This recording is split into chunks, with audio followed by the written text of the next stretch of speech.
Alright, guess I look for some new old games to try out.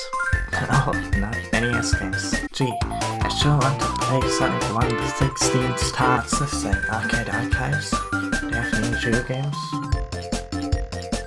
Isn't Neo Geo known for fighting games and Battlestar? But hey, let's give them a chance. What else do they have? This looks interesting.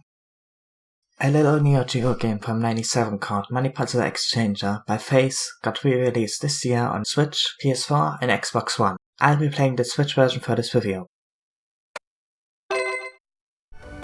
Doesn't the screen 90s anime, the art style and the music? Even if I don't watch any anime from the 90s whatsoever, I'm really a sucker for this stuff. It's really charming to me somehow. I don't know. So, what is Money Puzzle Exchanger? There are 3 game modes here, but all of them basically play the same. Okay, so have you played Magic before? Well, it's that game.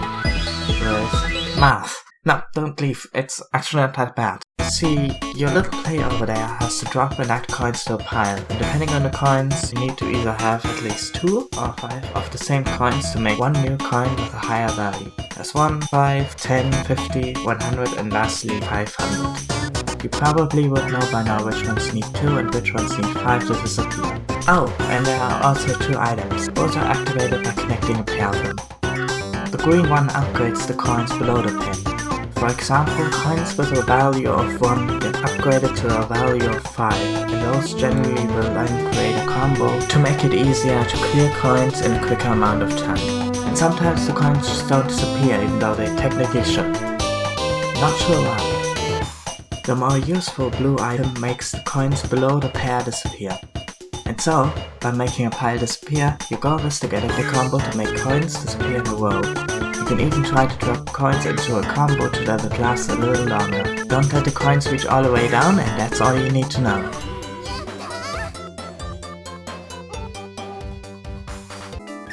If you're still lost, I guess you can let the official in-game tutorial explain it. It's not the best translation. They tried their best. I hope.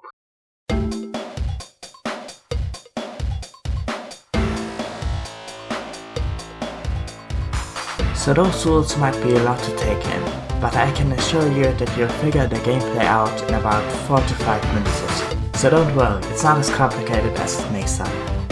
First up, CPU mode. Please set the level of difficulty to 1. Even on level 1, CPUs will move around at crazy inhuman speeds at the end, and at least you'll have a chance to beat the game that way. You got that? Okay, with that said, it's a standard for the CPU. CPUs get harder and harder with each round, and you'll learn how to play the game better and better. It's a nice way to learn the game, but if it's too hard for you, I can easily see why.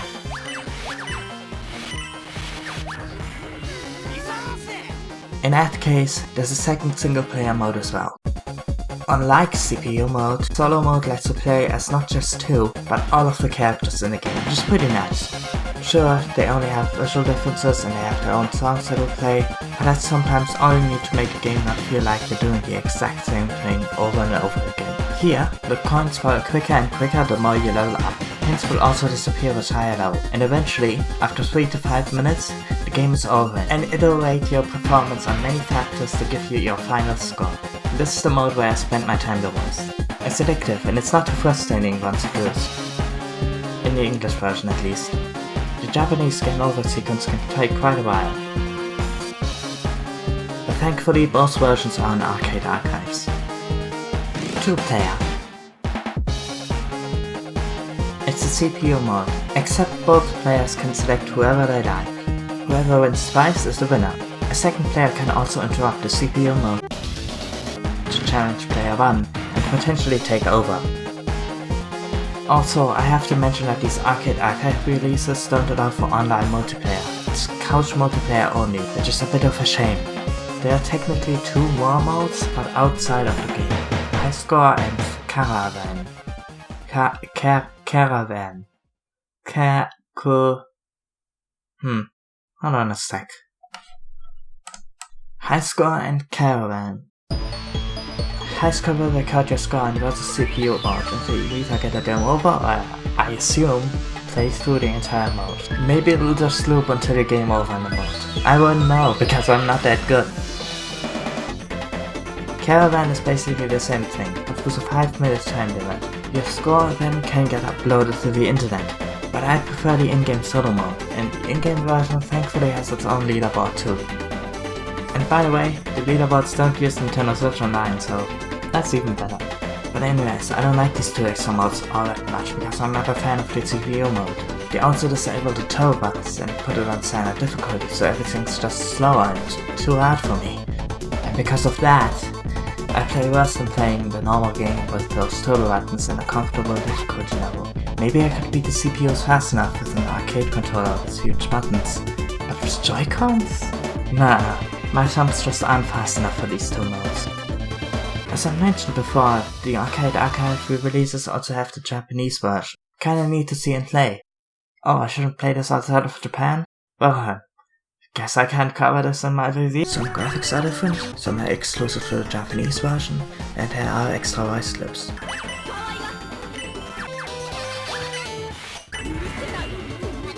I also noticed a bit of slowdown, but I suppose you won't play the Japanese version all that much anyways. It does make me screw up some moves here and there though. That's not something you'd want in a fast-paced game where every input counts. Thankfully I didn't notice it in the English version. Speaking of technical issues, I think there's some amount of audio crackling.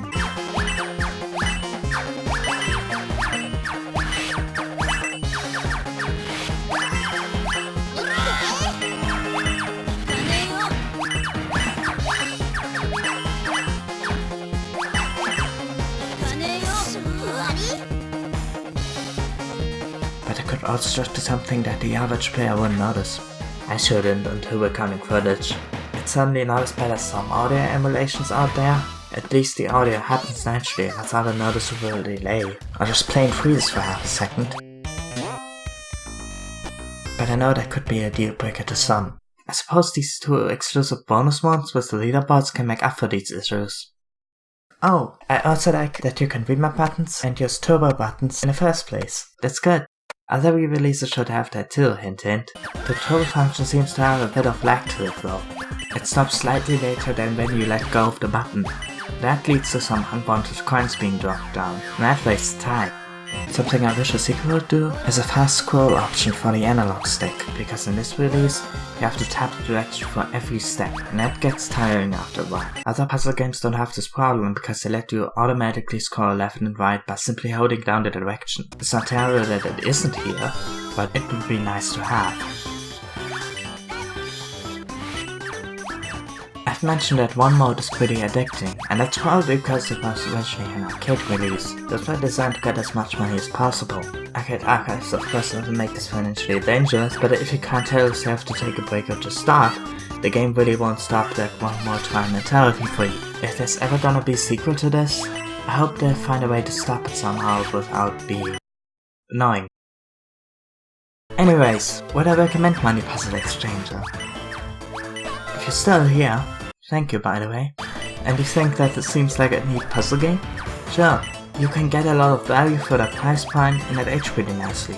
Now I can't tell you how well it holds up to Magical Drop though, since I've never played any titles from that series, but I'd rather stick to Hectic Mass Solutions than Colors.